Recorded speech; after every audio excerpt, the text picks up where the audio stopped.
Hi friends, स्वागत है आप सभी का अमेजिंग हिस्ट्री चैनल में। मैं हूँ आपका दोस्त स्मित प्रजापति और आज आपको बताने जा रहा हूँ कि आखिरकार कैसे चारों युगों की शुरुआत हुई थी, उसके दूसरे भाग के बारे में। भगवान श्री राम के इस सृष्टि को त्यागने के बाद द्वापर युग की शुरुआत हुई थी। द्वापर युग में भगवान श्री हरि ने श्री कृष्ण के रूप में अवतार लिया था। इस युग की काल अवधि 2400 दिव्य वर्ष यानी कि 8,84,000 मानव वर्ष मानी जाती है। इस युग में मनुष्य की आयु 1000 वर्ष हुआ करती थी और इसी युग में पाप की मात्रा 50% और वहीं पुण्य की मात्रा भी 50% थी।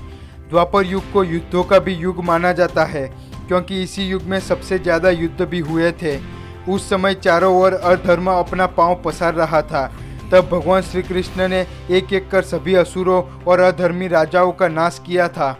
तब भगवान श्री कृष्ण ने पूतना, तृणावत, वत्सासुर, बकासुर, अधासुर, यमला अर्जुन और कंस जैसे अत्याचारी राजाओं और असुरों समेत कौरवों का भी नाश करवा दिया था।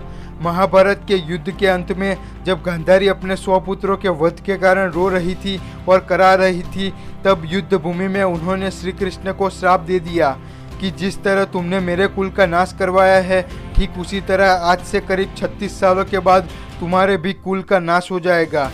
तब पांडवों ने 36 सालों तक हस्तिनापुर राज किया था, पर द्वारका की हालत दिन भर दिन बिगड़ने लगी थी। अगर आपने द्वारका और श्री कृष्ण के स्वर्गवास का वीडियो नहीं देखा तो लिंक डिस्क्रिप्शन में दिया हुआ है और ऊपर आई बटन में भी लिंक मिल जाएगा, जाकर ज़रूर देखें। तब हालत इतनी खराब हो गई कि पूरा यादव वंश नाश हो गया था। और एक दिन श्री कृष्ण उदास होकर एक वन में जाकर बैठे हुए थे। तभी एक शिकारी के तीर लगने के कारण श्री कृष्ण की भी मृत्यु हो गई थी। जब युधिष्ठिर को इस बात का पता चला तब उनको भी लगा कि उनके सभी उद्देश्य इस सृष्टि में समाप्त हो चुके हैं। तब वे भी स्वर्ग की ओर पांडवों और द्रौपदी को लेकर चल पड़े थे। तब उन्होंने अपना साम्राज्य अर्जुन के पुत्र अभिमन्यु के इकलौते पुत्र परीक्षित को दे दिया था। तब एक दिन परीक्षित वन में आखेट के लिए निकला हुआ था। तब ऋषि श्रृंगी के श्राप के कारण उन्हें भी तक्षक सांप ने काट लिया था और वहीं परीक्षित की मृत्यु भी हो गई थी। और यही वह समय है जब कलयुग का आरंभ भी हुआ था, क्योंकि परीक्षित के शासनकाल के दौरान अधर्म में इतना साहस ही नहीं था कि वह अपना पग पसार सके थे। और आज हम इसी कलयुग में भी जी रहे हैं। कलयुग में पाप की मात्रा 75% और वहीं पुण्य की मात्रा केवल 25% रह गई है। अभी कलयुग का प्रथम चरण चल रहा है। कलयुग का प्रारंभ केवल 3102 ईसा पूर्व में हुआ था, यानी कि कलयुग में अभी केवल 5120 वर्ष ही पूरे हुए हैं, यानी कि अभी भी इसके अंत होने में करीब 4,26,880 वर्ष बाकी है। पर ब्रह्म पुराण में कलयुग के अंत के बारे में काफ़ी ज़्यादा वर्णन किया गया है।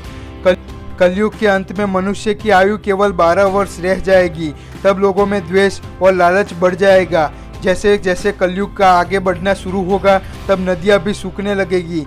बेईमानी, लालच और अन्याय से पैसे कमाने वाले लोग बढ़ जाएंगे। तब धन कमाने के लिए लोग किसी की भी हत्या करने में भी नहीं कतराएंगे।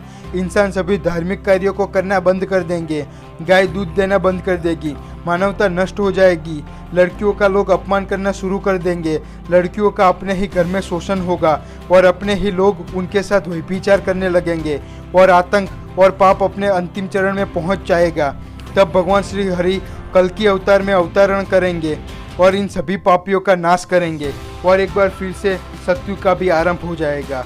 तो दोस्तों, यह वीडियो आपको कैसा लगा कमेंट करके ज़रूर बताएं और लाइक और शेयर करना ना भूलें। नीचे दिया गया सब्सक्राइब बटन दबाकर सब्सक्राइब करना भी ना भूलें।